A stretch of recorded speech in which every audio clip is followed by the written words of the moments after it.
Hey all, welcome back. It is Dino the Ops Guy, and we're doing another version or another episode of production management and practice, or the sort of the Stardew Valley version of my free production management course, where we basically do production management as if it was a university course, but sort of a field trip. We go into Stardew Valley, so you can actually go in on your own whenever you want and try out things that we've talked about. So that makes it convenient and safe. So we'll just carry on. This is episode 7. And sort of as a theme for this episode, I want to talk about culture. And culture is kind of a funny thing.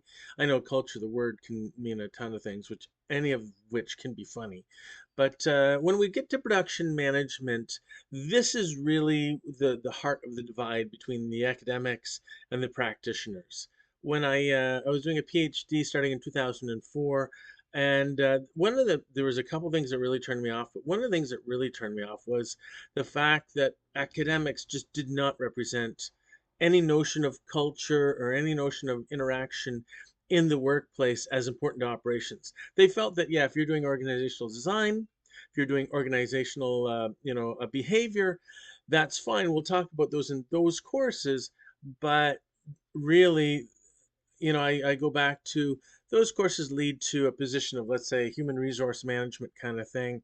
And if you have 100 workers in your plant, human resources deal with like all of them, but on a categorical basis, or like, this many sweepers, this many operators, this many supervisors, and they treat them as sweepers, operators, supervisors. And then there may be an individual file. If one person did something, there was some remedial action on that. But first off, that's kind of one off. And a second, that really doesn't get back to where the person who's working actually makes an impact, and that's in operations. So if you're a practitioner in operations, you know the importance of culture. If you're an academic in operations, you tend to sort of gloss over and think it's someone else's problem, and it's not someone else's problem. If you're in production, it's a big part of everything you do. So let's talk about culture in that context. So really, anything that Dino or Av or anyone in any of these positions does is basically is in the context of the environment in which they're working, right? So sometimes workers get distracted by stuff that's going on outside. Maybe their dog died, or they're going through a breakup, or whatever, comes up in a country song will affect them in the workplace. They're just not on their game as much. Equally, there could be something inside the factory. I've been in factories where we've had a machine on fire, or I've been to factories where there were industrial accidents, and that really sort of changes the how people approach things, because it naturally affects what's going on. Um, at the end of the day, culture is all about the worker has to be comfortable in the environment to make good decisions and do the right things. And this really is, what I want to get to as far as culture. Essentially, the worker's ability to make good decisions based on, what's going on around them, and how do we create an environment around them that makes it easier for that. So corporate, if I'm at the executive level and I want to affect the corporate culture, there's a few things. This is not an exhaustive list, but this is a list of things that really have an impact on the culture. For example, the leadership. So if there's any accumulated goodwill, so if people feel comfortable with that person, if there's some benevolent sort of interaction, but as well if there's any credibility that sort of makes people feel that they have some sort of authority with them. Competency development. So, how comfortable are people in their jobs? Do they, feel that they know what they're doing? Are they just mucking it about as best they can? That sort of thing. Communication is a big one. It's all about what's the shared priority, or what's the shared tasks that we understand together, because communication really is about, the groups, not just the individuals. And then organizational structure and design, who reports to whom, what does that mean? In a lot of cases, I'll be in situations where maintenance goes up one sort of column of the org chart and production goes up the other. And there really isn't a good way to interact back and forth until you get almost to the plant manager, sometimes even the executive. And that just creates a lot of tension if anything has to be coordinated between the two of them. And then another one, the last one on this page, is performance metrics and how workers are measured and how they measure their own value. And that seems a bit odd to say, but for example, I worked in I consulted to a factory that made airplanes. And pretty much everybody in the factory was a pilot and flew their own airplane. And really, a lot of the culture came from the fact that people knew what they were building, they were happy about what they were building, they were trying to promote more people, flying and understanding flying and being able to fly. So there was a lot of intrinsic value that they felt, notwithstanding whatever the corporation put in place, just because they were comfortable with how their own value was impacting what was going on. So let's talk about some of those individually. For example, in the game leadership, well, Dino, me, as taking a position of strategy, by focusing on completing the bundles, I've sort of set this direction, this orientation where we're all going in the same direction. And that's a big part of the leadership that I bring as an executive or as a supreme, higher manager kind of thing, upper management.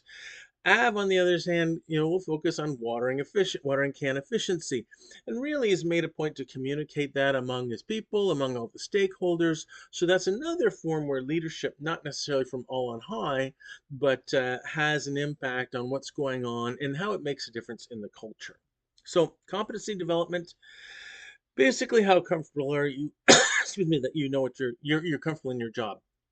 So far we really haven't talked too much about, we talked a bit about the trade-offs. If you're going to eat something, then spring onions are certainly a more efficient use.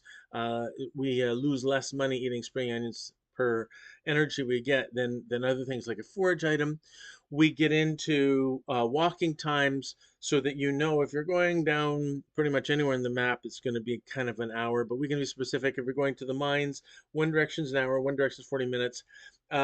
It gives you better confidence to know, do we have time to get there? And actually, at the end, when we got the 300 wood for the beach to extend the bridge to get to the tide pools, we could make a quick calculation and say we don't really have enough time to get there and get back and still get in bed, kind of thing. So we also show a comparative expectations, and very early on, we don't have a lot of detail on that, but what you can expect from an hour of fishing. We're going to kind of do the same thing for an hour of mining.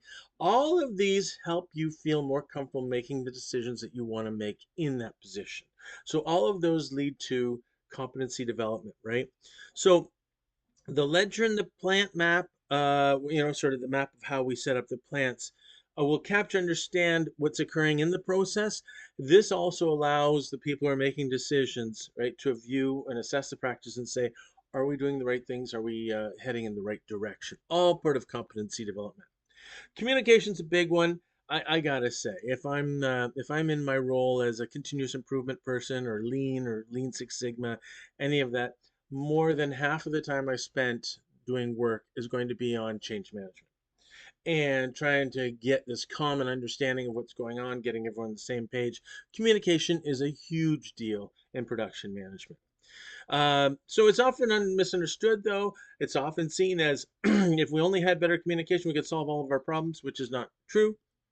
It's also seen as, the reason we have all these mistakes is because we people don't communicate. And that's just, sort of a broad brush, empty excuse kind of thing, right? Fundamentally, communications impact how meetings go, how training happens, how project execution happens. It impacts your day-to-day operations, and it really gets down to how people learn and capture what's going on and how we can archive things so that other people can use that information in the future. So many people in business assume that communication should be one way because I told someone that's what happened. Um, yeah, so I mean, very, very often I've heard from managers in places that I've worked, everyone has been trained. Well, the fact that they have been trained doesn't necessarily mean they feel comfortable with what they've been trained on. People say, "Well, I sent them email; they should know," or "I told them to do it, and I don't know why they didn't do it." I posted this on the health and safety board or some bulletin board and whatever, and no one ever reads it. All of these are examples where people assume that one-way communication is sufficient, and it's not sufficient. It does not create an understanding. It just essentially creates some sort of, artificial reasoning to say, well, I did my job and everyone else's turn to come in. Communication is dyadic, and I really mean that to say it is a function of what happens between two people or two individuals or more than two. You need a sender and a receiver. And if the message isn't sent and received, then it has not been communicated. Just sending is not sufficient. So if you're playing catch and toss the ball at someone, you wouldn't think it was successful if they didn't catch it. Communication is like that. You have to understand that you're setting someone up to catch it and that they have sort of told you that they've caught it. So how does that, how does that work? As far as, well, in meetings, anyone who has responsibility for takeaway has the right to set up how they're going to do what they want to do. So if no discussion takes place as far as how the issue will be affected, then you can only imply that it's never going to happen, right? So similarly in training, the success of the training has to be demonstrated by what the trainee walks away with, not what they've been told. Project execution on a day-to-day, responsibility rests with the person who sent what has to be done and not the person who has received what has to be done. So, for example, Dino, me, every day will say, these are my expectations, what we're going to do today. It is not Av's responsibility to do those. It is Av's responsibility to come up with a way to do those and express that way, and then Av is responsible for that way. But at no point me saying you have to do these absolves me from responsibility. And then the last one there is learning, capture, archives. Um, the need to basically capture what has been done before, so it can help us. So we have that learning base, that knowledge base. We want to basically go from the standpoint of when we did the project, what would we have wanted to know? Not just a sort of a diary of what we did. The important thing is going back to what would we have wanted to know, and that becomes the key to archiving, again, sort of in this dyadic approach. So sometimes data has to be immediate, and sometimes we try and say, like once I told someone a year later, they're still supposed to remember it, they're not going to remember it. So sometimes the data use is immediate and sometimes longer term, and we have to appreciate that. So people think of it as instantaneous, but you have to get past that. So if someone asks you for the phone number while they're on the phone, then they're probably going to type it in just as you say it, and nobody has to continue on beyond that. On the other hand, if we say, we want to do 400 units this year, someone should write down that it's going to be 400 because a year is a long time. So if we're going to refer to it later, it's going to be a different type of communication than if we're just going to affect it right away. So examples in this course of where communication comes up, right? One might think that communication is not a problem in the course because, let's face it, there's only Dino and Av, and they're the same person. But there's still room for better communication from the standpoint that what Dino does and what Av does, notwithstanding it's the same person, are done at different points in different contexts. So Dino writes down the daily objectives, and Av has to basically comment about at the beginning of his part. This is what we're trying to do to affect what Dino has asked for. And then the responsibility of Av is on what Av has said or projected. The back and forth should be encouraged, that we have this communication back and forth. So, for example, on day 2, Av didn't say, we really need to get those green beans. It never came up in the beginning of Av's presentation. But later on, we realized it was pretty important. So there may have been a need to go back to Av and say, by the way, Av, you never said anything about green beans. Can we get your position, how that's going to work? Is it going to work? Are you going to get it in today? Those type of back and forth communications. So the other metric, the pretty much last metric we're going to talk about is performance metrics, the last lever. So individual performance metrics have not been addressed at all in this in the course, in Stardew Valley parts at all, right? So We have looked at sort of what we want to do on an organizational level, and as much as there's a sort of total earnings that is presented in the game, I think it's better to look at what value add is made along the way. So that if I make an egg, or if I make parsnips, or if I make something at the farm, that I don't only get credit for it when I sell it, that I actually understand that some of the things we're going to invest in other making, some of the things we're going to gift, some of the things we're going to, donate to the museum. And we want to capture all that on the level of, have we added value along the way? And if it doesn't get counted right away and eventually gets counted, that's great, but we want to capture it in real time.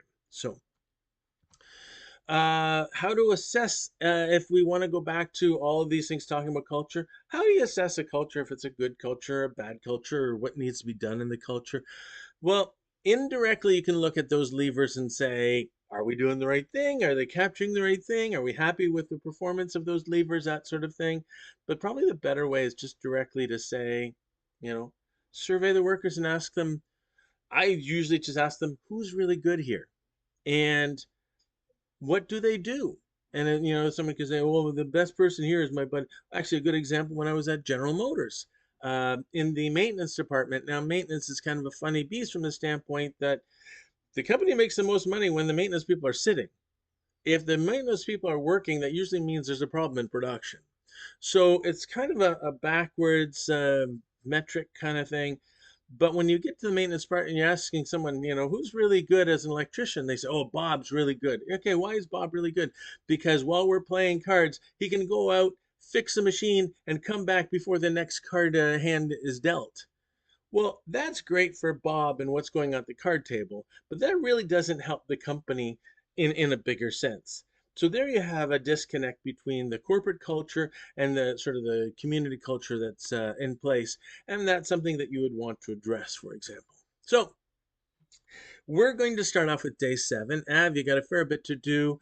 Certainly, it's a Friday, so we're starting with the traveling cart. The One of the first priorities here is really to check that cart for the red cabbage, because it's really hard to get the red cabbage any other way than through the traveling cart. We pretty much have to get to the desert and do all kinds of battles, and hopefully that it's a drop, and it's just not worth. It's really just better off getting it from the cart. So due diligence wise, we're going to get to check the cart.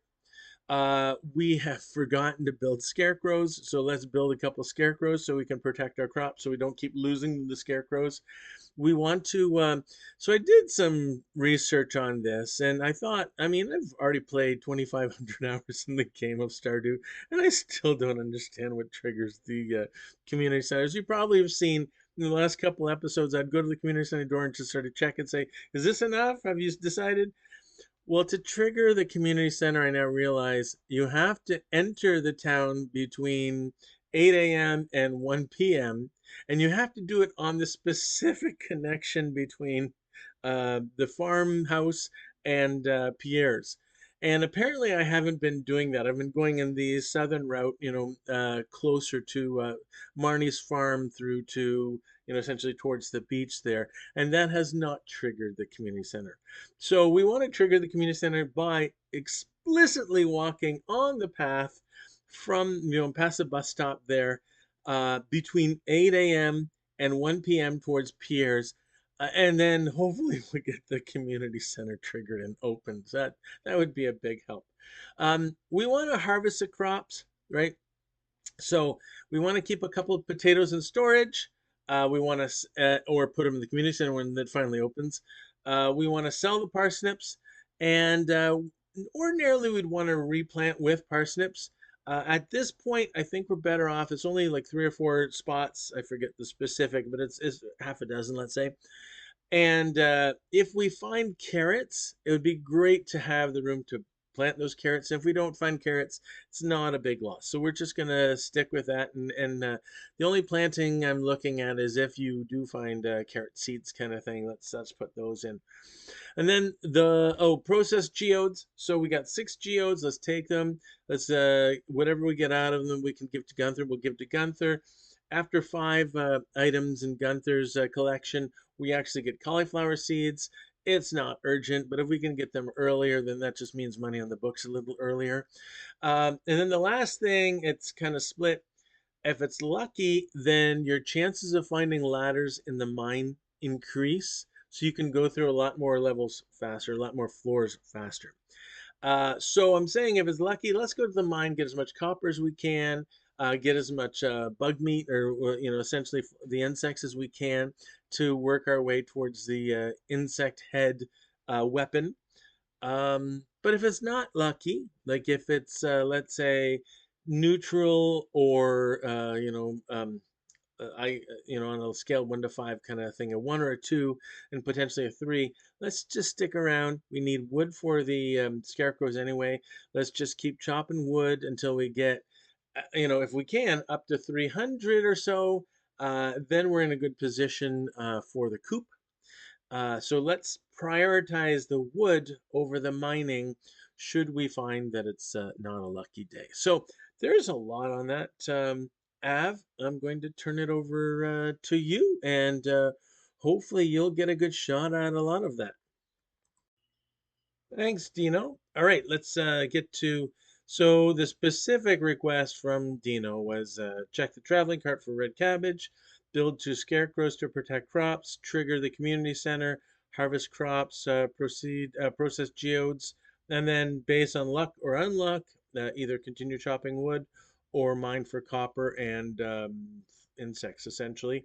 So the first thing I want to do is water all the crops because that's pretty important that we keep them irrigated. That's going to take, let's say, 3, 4 hours. Then I think I want to get down to see if we have any spring onions. Still, energy is a big thing. If we can get spring onions, that helps us out a lot.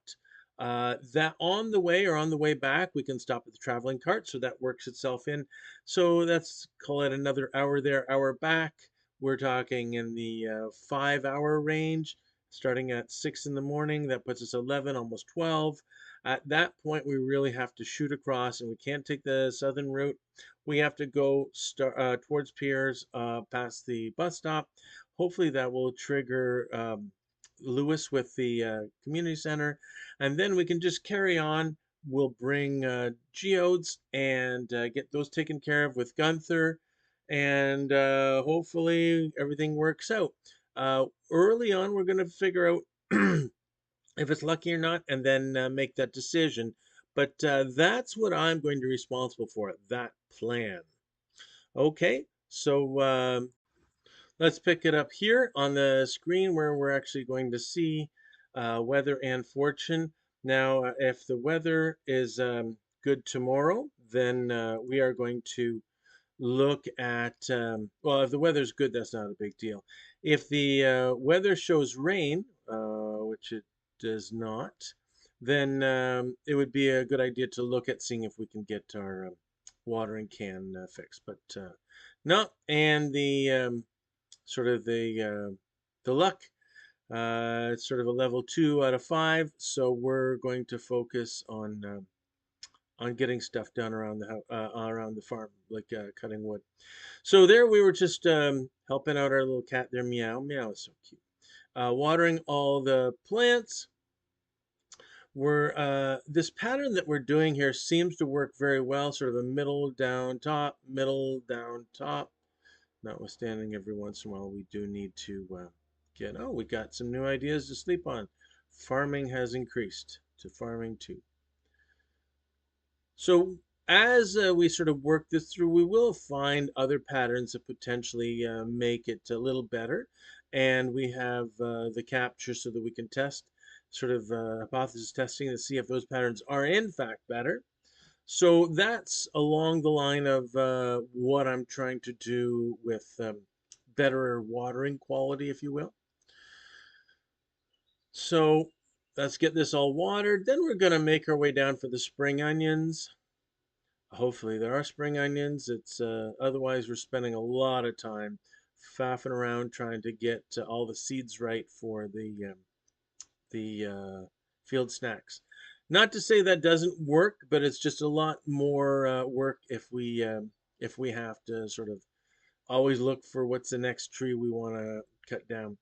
The other thing is we do have two seaweed that we can rely on, so that might work. I'm going to dump the watering can just so that I have some room, a little more room should something come up, but that's still not perfect. It would be nice to get the extension for 24 pack rather than the 12. So, all right. Oh, let's cut off for the cart. And again, we're looking for red cabbage. So the quality sprinkler looks good, but it's more than we have, 1300 thereabouts. But no red cabbage. There's a forage item that's going to work in our favor. That's good. So hopefully there's something here for us. Nope, nope. The bottom stairs. Nope, nothing. Okay, well, it was worth a try. We did get one forage item out of it, which is okay, and we did our due diligence with the cart. So let's head our way up. Gonna go a little wider to see if there's anything closer to Marnie's. No. Forage wise, we just got the one dandelion. And just looking through, at some point we may want to extend that walkway to get a little more efficiency down there. So now let's dump the dandelion, get the geodes and the ancient doll, and we'll head over, check for forage items. Still 1140, not quite 12. Hopefully this is the trigger. Yay! You know, it's crazy that I've been playing this long and I never figured out what exactly triggered it, but that's good. So now that it's been triggered, what we have to do is go into, I think they call it the pantry, not the pantry, the something room, this down at the bottom, and check that bundle. It's in a foreign language, but then we actually set up so that tomorrow the wizard, who we've never technically met before, is going to send us a letter saying to come to visit with him because he has the translation for all of that. We could have brought some stuff to sell, but it's not. We're not buying anything today. Oh, another forage item. So it's not as imperative that we make a sale at Pierre's. So we have 6 geodes. We may have to do a couple trips to Gunther's. Oh, there we go. So we got 2 different sets from copper. We're gonna make it. We could actually just throw the stone on the ground if we needed to for a little bit. So let's go in. We'll give away everything we have. So we do have an earth crystal. Otherwise, I would have maybe held that back so that we could use it in one of the bundles. But we have one in our inventory, so that's going to work out well. So last time we were down here, I figured it was what mussels that I wasn't sure we had, and we kept. There's an oyster. I don't remember if we have the oyster yet, but I think what makes the most sense, even if we sell the oyster and have to come back for it, we can get it at the same price, provided Willie's still around. Some days he's not around. So I think this time we're just going to sell the oyster. And again, if we don't have it, we can come back for it. But I'm pretty sure we have it.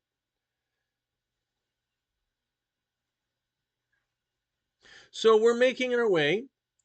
And the big thing now is to get back. And because our luck is lower, just start chopping up the wood.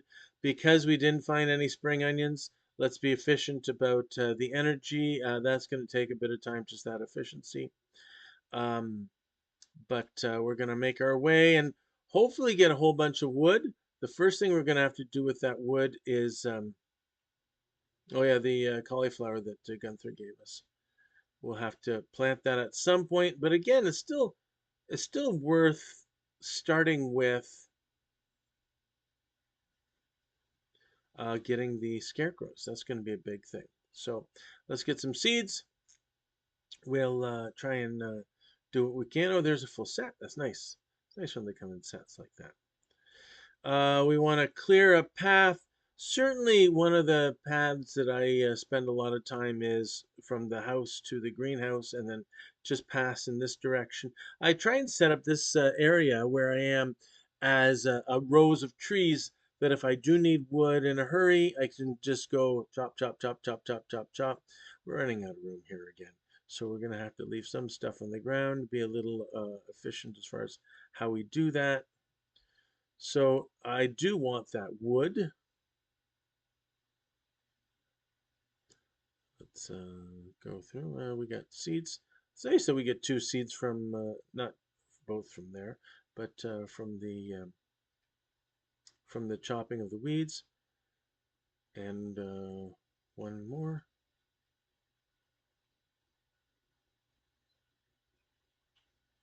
Good, we got the wood. So the idea is we need to do a wood count. We definitely need 50 for each scarecrow, so that's going to be 100 that we need. And again, after that, we're happy to get quite a bit more if we can. The problem is going to be again energy. So there we're almost out. So we'll get it so that we can chop and make room for our pine cones or any general seed. So let's just get an assessment of what our wood situation is. We'll clear these so I have room. Oh, two potatoes. That's good.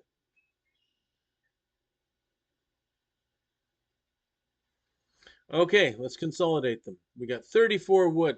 I'm pretty sure we have 5 more at the mine that we weren't able to bring back, but 5 isn't a big deal. We can work around that, but it'd be nice if we had all the wood in the same spot.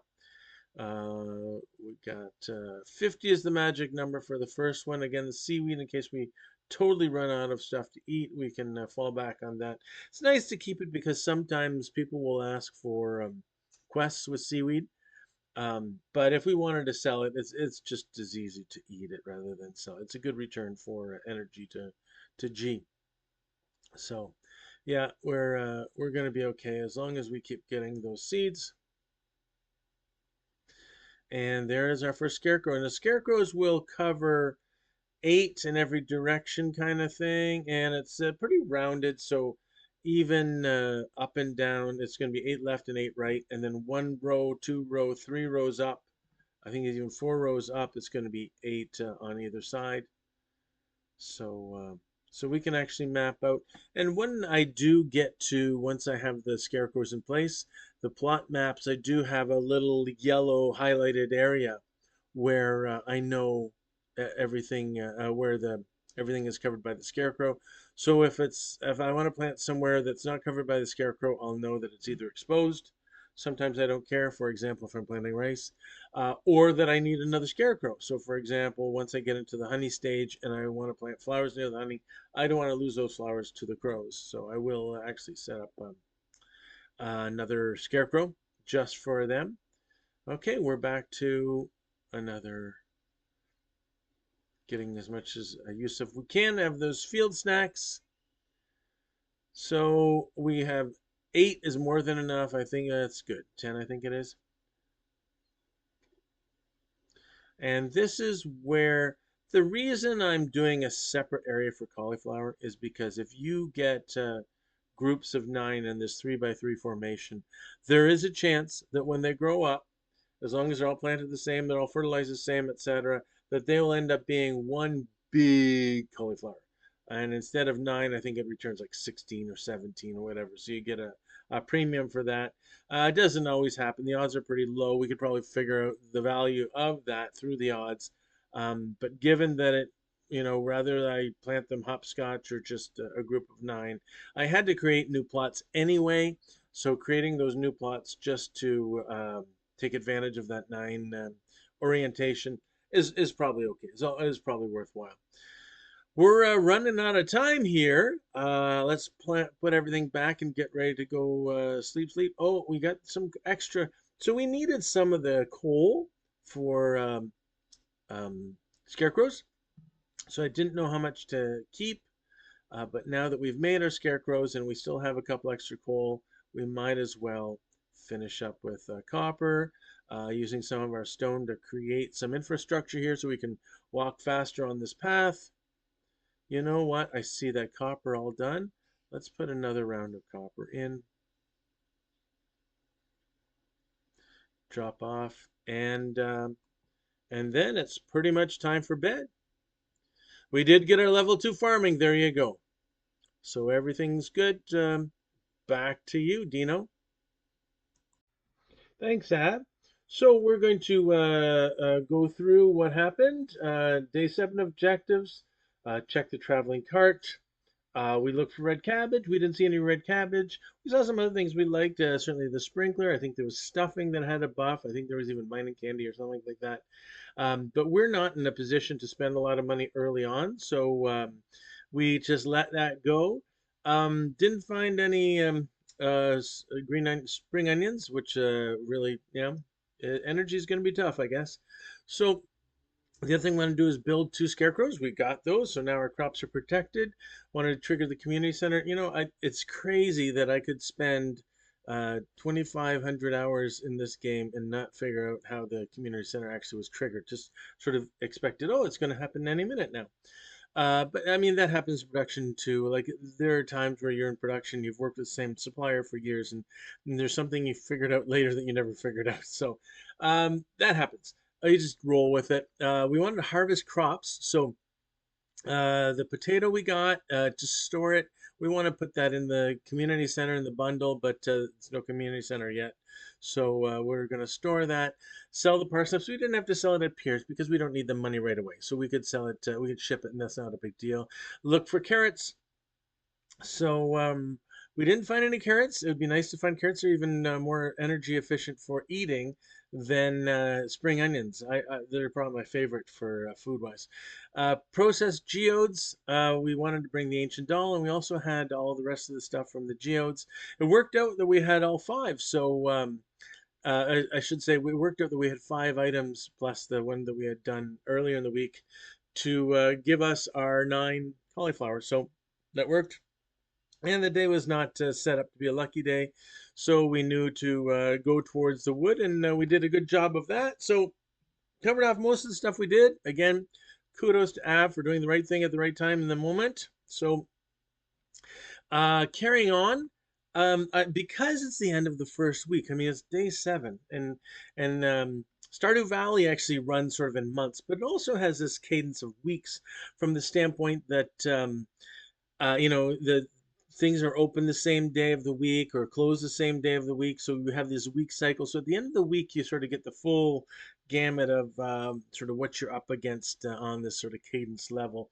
And if we didn't have the ledger I think is really important to understanding what we can do about what's going on. But if we didn't have it, even before I used the ledger, because it's not something I've used all the time, it's something I've more or less created just recently and refined specifically um, for this course. So if you see it's changing, it's probably because you're part of the change live.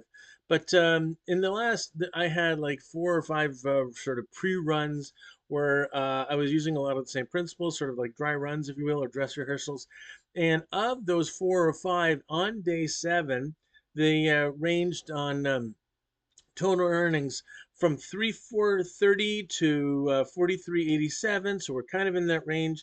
Even if you want to get into quartiles, we're sort of in between the second and third quartile, so sort of right in the middle. I don't know if that's good or bad. It's pretty early on. I mean, the first 7 days don't tell you a ton.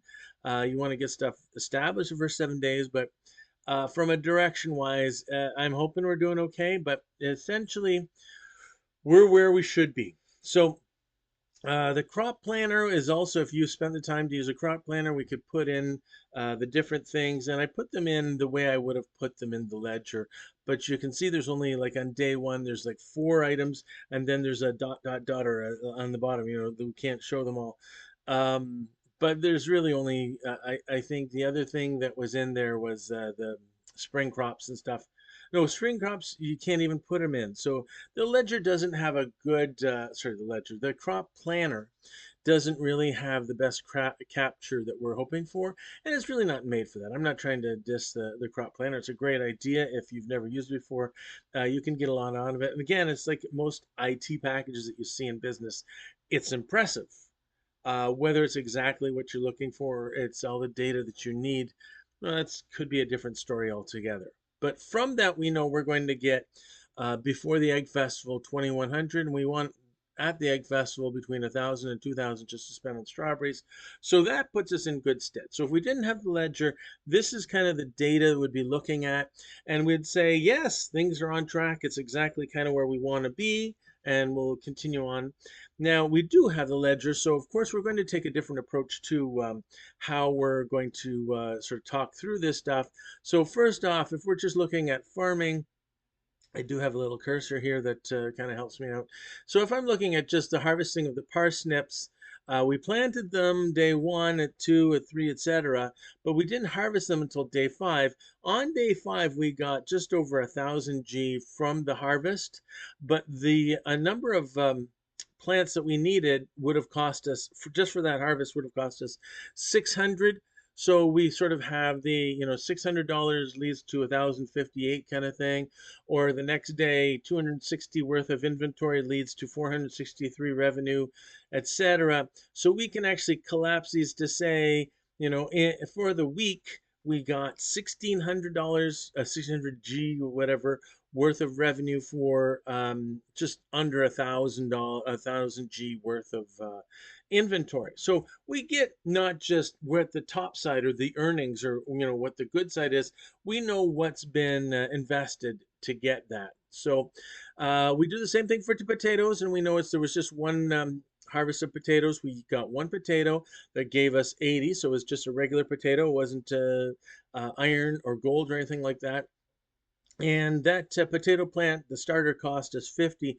So we can do our sort of before and after returns. If we're looking at an internal rate of return, sort of how much faster money is growing.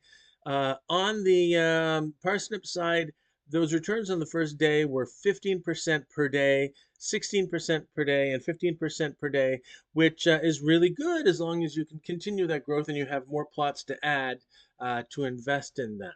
The internal rate of return for the 6 days of the potatoes was less. It was 8%, almost half, thereabouts half. However, now that we're at saturation, we're about, I think it was 109 plots that we have, which is right in the range we want, between 100 and 120. Maybe we'll squeak a couple more out. But if we're not looking to grow a whole bunch more plots, then the internal rate of return really doesn't matter as much because we can't reinvest that money in the same way. So we're going to look towards gold per plot per day. And our parsnips sort of run in the 3 to 4 range, like 3.75, 3.8, 3.9 that you see there, versus the potatoes, which give us a full 5. So as we get saturated, we're going to try and look at different crops because we're not going to be able to exercise that internal rate of return fully. So we're going to look more for the gold per plot per day. So as well, we can look. We got 1,760 on revenue of all the plots in the week versus 970 as far as inventory required for all those plots. So that gives us sort of a ratio of like a 1.7 multiplier, if you will, to say the inventory that we have in is probably going to return 1.7 for the revenue, and then we can subtract that to get sort of the value added. So if we expand it a little further, not just farming, because farming is still there. I still have those numbers from potatoes and from parsnips. And then the farm totals to give us the 736 that we got in the first, value added, not revenue, value added 736 that we got in the first week. We can also look for foraging. Every day we did decently in foraging, 578 value in foraging the first day, 352 the second day, etc. And we didn't have to essentially invest anything. There's no inventory whip that we have to consider. So that worked out 3,100. In mining, and now mining itself, just using the pickaxe was 811. But if we pickaxe something that we can, as a geode, we can process that geode and get more money. In this case, the value added for the geode was 357, mostly from that last 7th day, like today. And then if we get copper from either of those two, we can smelt them, and then there's a value add for that. And then if we're in the mines and we're battling stuff and we get drops from that, well, we kind of count that as sort of mining as well. So the total mining haul is going to be 1444 for the week. And then fishing was about 900. Mostly, no, we didn't do a lot of fishing. The first few days, like second, third, and fourth day, almost exclusively, I guess exclusively. And then for quests, when we finish a quest, we get some money out of that. So if we look at how much went into the quest versus how much we got out, again, we can sort of look to say, oh, we're getting something for that. Our total haul for the week was 6,752 G or gold or whatever. And 20% of that, almost a quarter of that was mining. Almost half of that was foraging.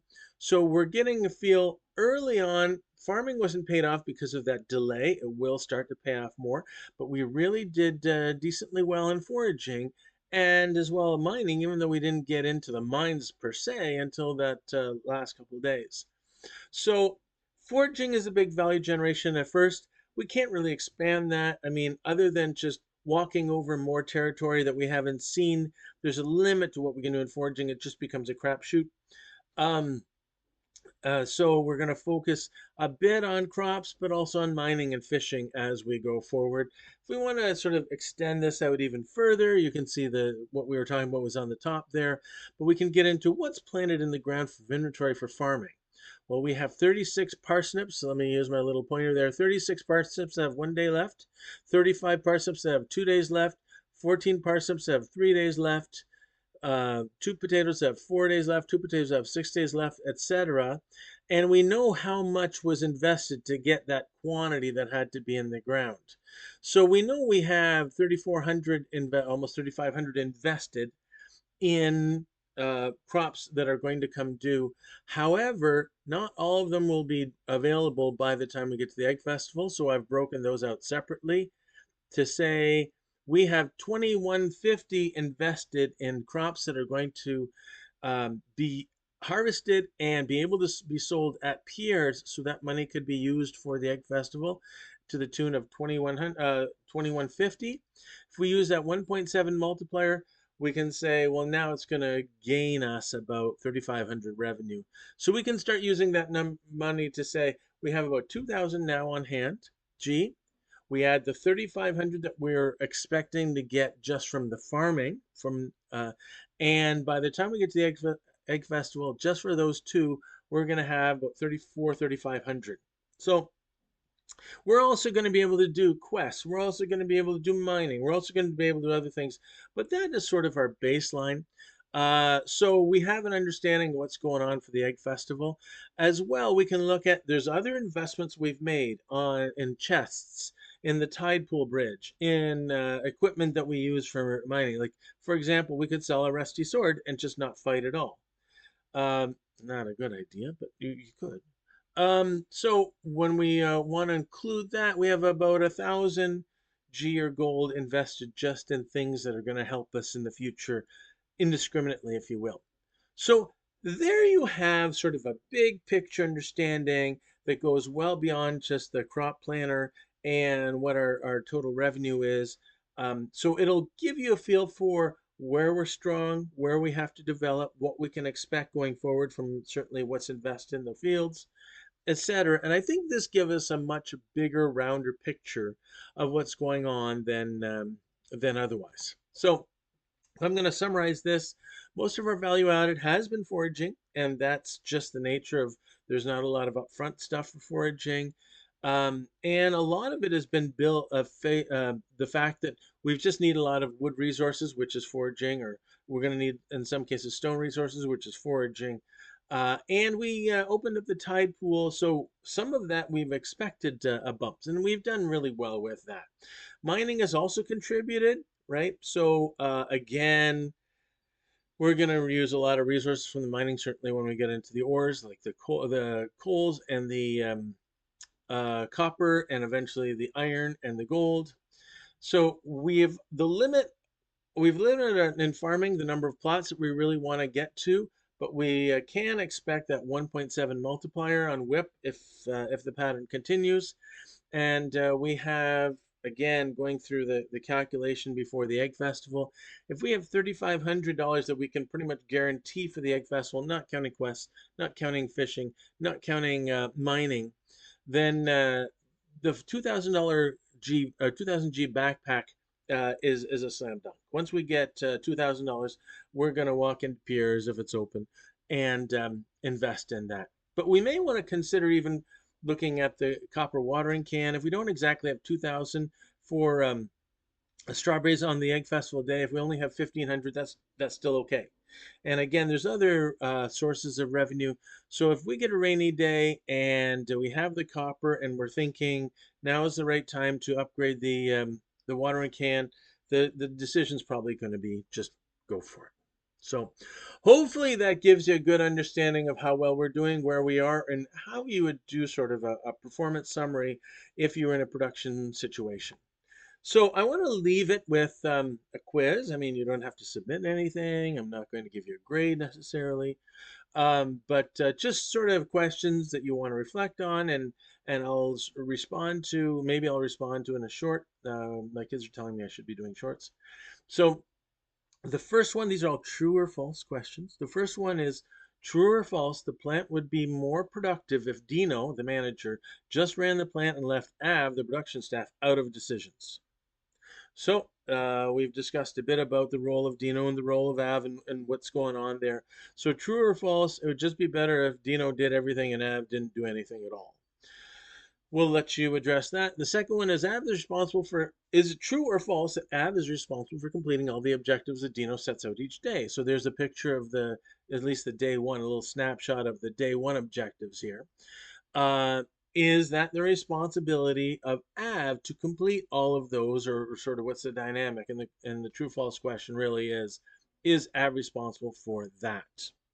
The last question, I'll read the question first, then we'll discuss. You get a better return from converting one of each daffodil, dandelion, leek, wild horseradish at base quality to spring seeds and selling them to buy parsnip seeds rather than just planting the wild seeds. And the comparison here is if I have those, I have a base daffodil, a base dandelion, a base leek, and a base wild horseradish.